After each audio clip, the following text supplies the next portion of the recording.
अस्सलाम वालेकुम एवरीवन, कैसे हैं आप लोग सब। उम्मीद करती हूँ आप लोग बिल्कुल खैरियत से होंगे, ठीक ठाक होंगे, मज़े में होंगे जी। ये फ्राइडे का व्लॉग है। फ्राइडे को हस्बैंड की छुट्टी होती है तो वो नाश्ता लेकर आए थे। हलवा पूरी का बिल्कुल भी दिल नहीं चाहता क्योंकि आपको पता है पूरियाँ बहुत ज़्यादा ऑयल में डीप फ्राई हुई हुई होती हैं, तो वो सारा दिन मेरा बहुत सुस्त और हस्बैंड का भी ऐसा ही होता है। तो हम लोग जो है ना होटल के पराठे वगैरह ज़्यादा शौक से खाते हैं क्योंकि ये इतने ज़्यादा डीप फ्राई नहीं हुए हुए होते हैं। तो हस्बैंड जो है ये होटल के पराठे लेकर आए हैं और मलाई लेकर आए हैं। मलाई अगर खानी हो तो सुबह जल्दी उठना पड़ता है, अगर 9 बजे के बाद फिर ये नहीं मिलती। तो फ्राइडे को अक्सर यही होता है कि हम देर से उठते हैं, लेकिन बस जल्दी आँख खुल गई थी, मेरी भी खुल गई थी, हस्बैंड की भी खुल गई थी। फिर भूख लगने लगी, वो नाश्ता लेकर आए हैं। मलाई है, मैं इसके अंदर अब डालूँगी चीनी। और ये जो मैं रात के 2 बजे रिकॉर्ड कर रही हूँ अपनी वॉइस रिकॉर्ड, और मेरा दिल चाह रहा है कि भी दोबारा आ जाए, इतनी मज़े की होती है। अच्छा बच्चे मैं बता दूँ बिल्कुल भी नहीं खाते, ये दोनों नहीं खाते ये मलाई।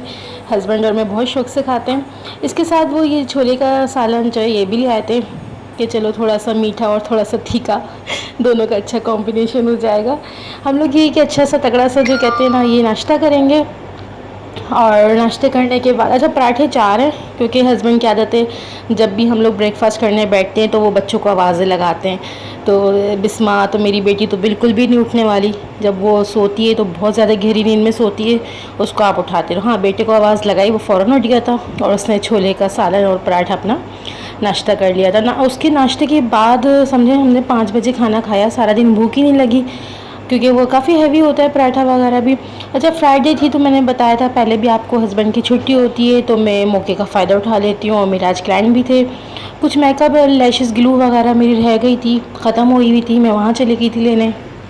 जब मैं मार्केट गई तो मैंने सोचा स्लीपर वगैरह भी ले लेती हूँ। आने जाने की स्लीपर थी ना वो बहुत ज़्यादा ख़राब हो गई थी, बारिश में आना जाना इतना ज़्यादा हुआ, आपको पता है पिछले मंथ जो बारिश हुई है उसमें ना वो स्लीपर वो अच्छी नहीं निकली जो मैंने न्यू ली थी। अब वो पहले वाली वैरायटी नहीं आती, पहले इतने हम लोग ले करते थे आने जाने की स्लीपर, वो इतनी पायदार होती थी, खूब चलती थी। अब तो बस 3-4 मंथ होते हैं और वो ख़राब हो जाती है। बस मैं हैदरी गई थी, ये एवन से मैंने ना रेगुलर जो मैं आती जाती हूँ, आपको पता है मेरा काम भी है घर में, तो मैं क्लाइंट्स के लिए कुछ मेकअप वगैरह लेने जाना होता है। जो चीज़ें प्रोडक्ट्स वगैरह ख़त्म हो जाते हैं तो फिर मैं ले आई थी, मैंने ये स्लीपर ले ली। और मैंने क्या क्या लिया वो मैं आपको दिखाती हूँ। ब्लैक लिए सिंपल से, उसमें एक थोड़े से स्टोन थे, ज़्यादा नहीं लगे हुए थे, मैंने बिल्कुल सिंपल इस दफ़ा लिए कि कोई स्टोन ना हो, कोई ये सब ना हो। ये ब्राउन में थी, ये भी काफ़ी अच्छी थी, काफ़ी मज़बूत दिख रही थी, तो ये हस्बैंड को पसंद आ गई। ये दोनों मैंने ले लिए। अब ये देखें कब तक चल जाती हैं। अच्छा इसमें जो है ना ये 11 नंबर था, वैसे जो मेरे ना 10 नंबर आता है क्योंकि मेरा पैर जो है वो है समझ जाए आप लोग। और आगे जो है मैं चूड़ियाँ इतनी ज़्यादा शौक़ से पहनती हूँ, जो मंजूस के कड़े होते हैं ना चूड़ियों के साथ, वो मुझे अच्छे लगते हैं, वो मैं पहन लेती हूँ। वो कोई डर भी नहीं होता, अगर मैं कहीं अकेले भी जा रही हूँ या बच्चों के साथ जा रही हूँ तो कोई डर नहीं होता कि कोई चोर डके आके ले जाए, तो वही ले जाओ। ये लोग भाई मंजूस के थे तो ये ले लिया। और एयरिंग्स की बात करें तो एयरिंग्स भी मैंने बहुत छोटे छोटे से लिए, ज़्यादा बड़े नहीं लिए क्योंकि आपको पता है थोड़ी सी स्किन प्रॉब्लम है, फ़ौरन से एलर्जी हो जाती है, फ़ौरन से दाने आ जाते हैं, इसलिए छोटी छोटी चीज़ें लेती हूँ ताकि वो मेरी स्किन उसको बर्दाश्त कर सके।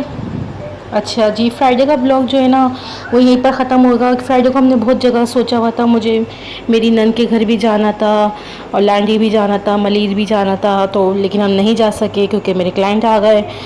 और फिर मैं उनके मेकअप करने लगी, हस्बैंड भी है, फिर वो भी नहीं गए कि अकेले जाना अच्छा नहीं लगता, उनको मेरे साथ ही सही लगता है। बस मार्केट से आई हूँ, यकीन करें 5 मुझे बज गया था। मार्केट से आके मैंने जल्दी जल्दी खाना बनाया, मैंने आपको बताया सुबह इतना हैवी जो ब्रेकफास्ट कर लिया था तो दिन भर नहीं खाया गया कुछ भी। बस खाना ही रेडी हो रहा था इतने में क्लाइंट आ गए, फिर मैं लग गई। अच्छा ये मैंने कुर्ती भी ली है, मैं जब भी मार्केट जाती हूँ अपने बेटे का थोड़ा कम सोचती हूँ क्योंकि वो यही कहता है मम्मा जब भी आप जाती हैं ना बिस्मा के लिए, क्योंकि बच्चियों की जो वैरायटी होती है ना, गर्ल्स की, बेबी गर्ल्स, इनकी जो वैरायटी होती है ना बहुत ज़्यादा होती है। ज्वेलरी में ले लें या कुर्ती ले लें, कुछ भी ले लें, टाइट्स वगैरह। जो बॉयज़ की होती है ना वो थोड़ी कम होती है, उनका तो बस से पैंट शर्ट ले लिया, ये ले लिया। तो मुझे ये कुर्ती बहुत अच्छी लग रही थी तो मैंने उसके लिए ले ली है कि वो चलो खुश हो जाती है, वो मेरी शॉपिंग देखती भी आप क्या क्या लेकर आए, इंटरेस्ट लेती है। अच्छा जी, ये बच्चे होमवर्क कर रहे हैं, ये मेरी भांजी लेटी हुई है, ये मेरे घर आई हुई है। मंडे टू वेडनेसडे स्कूल जाते हैं, फिर वेडनेसडे के बाद इनका स्कूल ऑफ हो जाता है, वो संडे तक रहता है, फिर मंडे टू वेडनेसडे। मेरी भांजी और मेरे बच्चे जो हैं वो एक ही स्कूल में, मेरी बहन के बच्चे और मेरे भाई के बच्चे हैं, ये हम सबका एक ही स्कूल है। तो उसकी छुट्टी पड़ी थी तो मैंने कहा आप हमारे घर आ जाओ, तो वो हस्बैंड उसको लेकर आ गए थे। और फिर वो संडे वाले दिन उसको छोड़कर आ गए थे। कपड़े निकालने, ये संडे का व्लॉग है। ये संडे को 2 बजे का टाइम हो रहा है। नाश्ता वगैरह हम लोगों ने कर लिया था, बच्चों ने, हमने। अब मैंने कपड़े निकाल लिए। आज मुझे न्याज़ में जाना है, मेरी नन की न्याज़ है 3 महीने की। जुलाई में उनकी सडनली डेथ हो गई थी, तो फिर वो हफ़्ते की न्याज़ें चलती रहीं। अब जो है ये 3 महीने की न्याज़ है, उसमें जाऊँगी। हस्बैंड जो है ना वो काम पे गए हुए हैं, क्योंकि फ्राइडे उनका ऑफ़ होता है, संडे वो ऑफ़िस जाते हैं। ऑफ़िस में तो मैं जो हूँ ना, उन्होंने कहा था तुम रिक्शा ले लेना, हम लोग रिक्शे में चले जाएंगे। कपड़े निकालूँगी, प्रेस वगैरह करूँगी, तैयारी करूँगी, और यहाँ से मैं 4 सवा 4 बजे तक चली जाऊँगी। असर मगरिब के दरमियान में जो है ना वो फिर न्याज़ हो जाएगी। कपड़े वगैरह प्रेस हो रहे हैं। अच्छा, अब ये है कि ना मेकअप का बताती चलूँ कि जो मेकअप है वो काफ़ी न्यू मेकअप आ गया। जब मैं वहाँ शॉप पे गई थी कॉस्मेटिक की, इतनी अच्छी अच्छी चीज़ें मैंने बहुत न्यू देखी।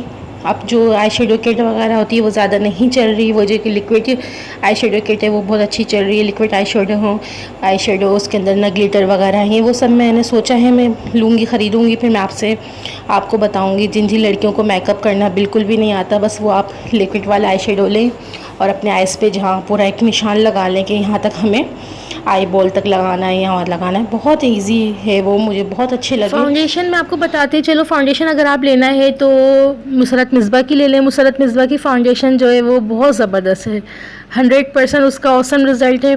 काशीज़ की फ़ाउंडेशन मैंने यूज़ नहीं की, लेकिन सुनने में आया है वो भी बहुत अच्छी है। लेकिन अगर आपके अच्छा इन्वेस्ट करना चाहते हैं किसी फ़ाउंडेशन पे, तो वो मुसरत मिसबा की ले लें। थोड़ी सी एक्सपेंसिव है, लेकिन उसका जो रिज़ल्ट है वो बहुत औसम है। जब ब्राइडल बेस बनाते हैं तो उसको टीवी स्टिक के ऊपर थोड़ी सी लगाएं और वो बहुत अच्छा ग्लो आता है, बहुत अच्छी, वो अपनी जगह से स्लिप नहीं होती। और जब अगर आप पार्टी मेकअप कर रहे हैं या अपने ही आप लगा रहे हैं, कहीं जा रहे हैं, तो आप सिर्फ हाइड करें ऑरेंज स्टिक से डार्क सर्कल, पिंपल्स वगैरह, उसके बाद आप फाउंडेशन लगा लें। बहुत अच्छा रिज़ल्ट है उस फाउंडेशन का। एक दफ़ा आप मेरे कहने पर लेके देख लीजिएगा और फिर मुझे बताएगा। काफ़ी मैसेजेस मुझे व्हाट्सएप पे भी आते रहते हैं, तो मैंने सोचा मैं अपने इधर बता दूं, अपने चैनल पे बता दूं, ताकि वो तमाम लड़कियां जो मेकअप लेना चाह रही हैं, जो जहेज़ में रखना चाह रही हैं या वैसे ही लेना चाह रही हैं, एक अच्छा फाउंडेशन लेना चाह रही हैं, तो मुसरत मिसबा का आप बिल्कुल आँखें बंद करके ले सकते हैं। बस मेरे देखें कपड़े भी प्रेस होते जा रहे हैं, बातें भी होती जा रही हैं। ये वाइट वाला ड्रेस जो है ना, ये मैंने दर्जन से सिलवाया था। ये मेरी अम्मी के ऊपर रहती हैं 2nd फ्लोर पे। कभी इनसे सूट स्टिच करवाती हूँ, तो कभी अपनी बहन से करवाती हूँ। मैंने आपको बताया बड़ी सिस्टर जो है ना मेरी, वो भी करती हैं। लेकिन कुछ ये हुआ कि उनकी बेटी की बहुत ज़्यादा तबीयत ख़राब थी, कैनोला वगैरह उसके हाथ में लगा हुआ था, तो बाजी ने मुझे मना कर दिया था कि इस दफ़ा तुम उनसे सिलवा लो। तो मैंने कहा ठीक है। फिर मैं इनको देकर आ गई थी। एक दिन में ही इन्होंने मेरा ये सूट स्टिच कर दिया था और काफ़ी अच्छा सफाई से स्टिच किया, सिंपल ही सिलवाया है। आप देख रहे हैं कोई लेस वगैरह कुछ भी ऐसा कुछ नहीं लगवाया। और जहाँ तक बेटी का सवाल है, बेटी का तो अक्सर मैं यही करती हूँ कि जितनी भी उसके कैजुअल ड्रेसेस होते हैं, रेगुलर पहनने वाली कुर्ती होती है, मैं सब रेडीमेड लेती हूँ। अब कपड़ा लेकर आएँ, उसमें डोरी लें, उसमें लेस लें और फिर वो दर्जन को दें, या मैं खुद से सियूँ, इतनी ज़्यादा वो होती है, प्रॉब्लम हो जाती है। फिर पता है सिलाई घर की जो होती है ना, वो मेरी थोड़ी सी ऐसी हो जाती है कि बच्चे 2-3 दफ़ा पहने वो सिलाई निकल जाती है जगह जगह से। तो ये होता है कि बच्चों के जो है ना रेगुलर वाले जो कपड़े होते हैं ना, वो भी आप ले लिया करें। रेडीमेड बहुत अच्छे मिल जाते हैं, काफ़ी चीप प्राइस में होते हैं। कॉटन, लीलन, लॉन, इतनी प्यारी प्यारी कुर्ती है, उसके ऊपर इतने प्यारे प्यारे डिज़ाइन डले हुए होते हैं, स्लीव्स में इतने अच्छे अच्छे डिज़ाइन डले हुए होते हैं, तो किसी चीज़ की झंझट ही नहीं है। मैंने तो अपनी बेटी का काफ़ी टाइम से मकसद, जब वो बॉर्न ही हुई थी जब से मैं उसको रेडीमेड फ्रॉक्स वगैरह पहनाती हूँ, घर के सिले हुए नहीं पहनाए कभी कपड़े इसको।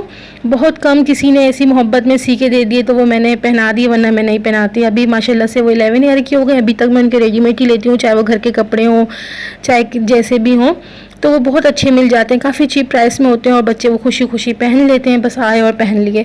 घर में तो ये तो थोड़ा सा फिटिंग में मसला हो गया, फिर वो लॉन का कपड़ा आ रहा है सिल बहुत ज़्यादा परेशानी हो जाती है। ये मंथ जो है ना, ये हम लोग लाहौर गए थे पिछले साल, तो वो मुझे वहाँ की यादें, वहाँ की बातें सब याद भी आती जा रही हैं। हम लोगों ने बहुत एंजॉय किया था। मैंने आपको शायद मेरी जो पिछली वीडियोस है उसमें मैंने आपको शायद थोड़े थोड़े क्लिप्स दिखाए, उसकी पिक्चर्स वगैरह जो मेरे पास सेफ थी वो मैंने दिखाई हैं। हम लोग गए थे, रिलेटिव थे हमारे दूर के, उनके घर गए थे, बहुत मज़ा आया था। 1 हफ्ते का हमारा ये ट्रिप था और बस बेटी नहीं गई थी क्योंकि हस्बैंड नहीं जा रहे थे, तो मैं उसको नहीं लेके गई कि आप, बस 2 बच्चे होते हैं तो वो रहता है कि ना ख्याल सही से कर पाऊँगी नहीं कर पाऊँगी। लेकिन ये अम्मी अबू भी साथ में, भाई भी साथ था, लेकिन जो मेरे हस्बैंड की बात होती है वो अलग होती है कि चलो दो, अगर हस्बैंड भी हो तो दोनों बच्चों को ले जाओ, तो वो नहीं गई थी। बेटा गया था, मैं, अम्मी, अब्बू और मेरी भांजी, भाई, हम लोग गए थे। तो वो सब बातें बड़ी जहन में आ रही है। इतना हम लोगों ने एंजॉय किया था वहाँ पे, बहुत मज़ा आया था। और हमने लाहौर घूमा और खूब वहाँ के जितने भी अच्छे मज़े के खाने थे वो एंजॉय किए थे। और वहाँ हम लोग खाला के रहे, उनके घर बहुत मज़ा आया। और हमें वहाँ पे इतनी सर्दी लगती थी, वो लोग इतना हंसते थे, कहते अभी तो सर्दियाँ स्टार्ट भी नहीं हुई और आप लोग इतने मोटे मोटे लिहाफ ओढ़ ओढ़ के सो रहे हैं। हम लोग को बहुत ज़्यादा, हम कराची वालों को तो बहुत ज़्यादा ही सर्दी लगती है, तो वहाँ तो पंजाब साइड में तो होती बहुत ज़्यादा है। तो वो सब रबी अव्वल हमने वहीं सेलिब्रेट की, बहुत अच्छा लगा था रबी अव्वल पे। वहाँ पे बहुत ज़्यादा लंगर होते हैं, उनकी गलियों में टेबल सजती है, चेयर लगती हैं, और वो हलवा पूरी और इस तरह के ना टिक्के वगैरह होते हैं, गोलगप्पे, छोले, दही बड़े, बहुत सारा आलू के चिप्स वगैरह। तो वो सब हमने पहली दफ़ा देखा तो मुझे बहुत अच्छा लगा, क्योंकि इधर कराची में ये सब नहीं होता कि टेबल लग रही है गली में या इस तरह का कोई।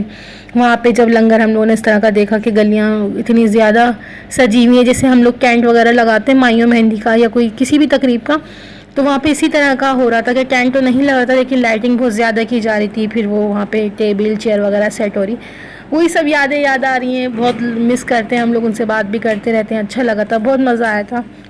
अभी संडे को यही हो रहा है कि हम मम्मी के घर थे तो सब प्लानिंग कर रहे थे कि कहीं चलते हैं, गांव साइड चलते हैं। तो यही हो रहा था कि अम्मी ने फिर बोला, अम्मी तो मेरी हमेशा माशाल्लाह रेडी रहती हैं कि चलो चलो प्रोग्राम बना लो। फिर यही रहा कि अभी तो बच्चों के स्कूल स्टार्ट हुए हैं, फिर कोरोना का है ये है वो है करके फिर मना ही हो जाता है।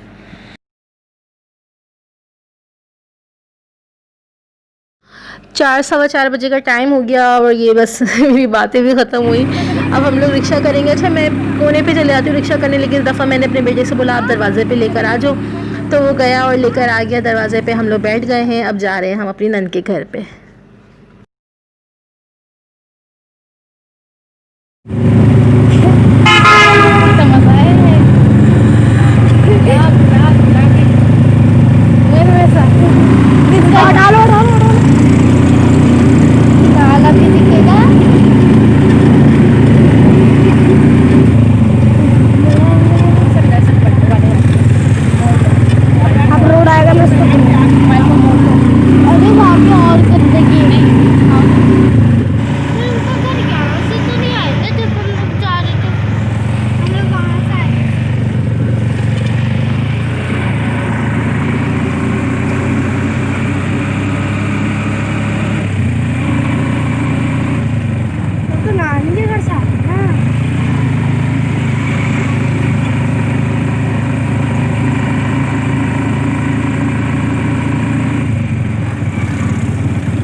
हम यहाँ पहुँच गए हैं। अब यहाँ पे कुरान ख़वानी वगैरह हो रही है, यासीन शरीफ वगैरह पढ़ी जा रही है। अब सिपारा वगैरह पढ़ेंगे, यासीन पढ़ेंगे। आई होप कि आपको आज का व्लॉग पसंद आया होगा। पसंद आया तो प्लीज़ चैनल को सब्सक्राइब कीजिएगा, लाइक कीजिएगा, कमेंट कीजिएगा और अपना बहुत सारा ख्याल रखिएगा। अल्लाह हाफिज़।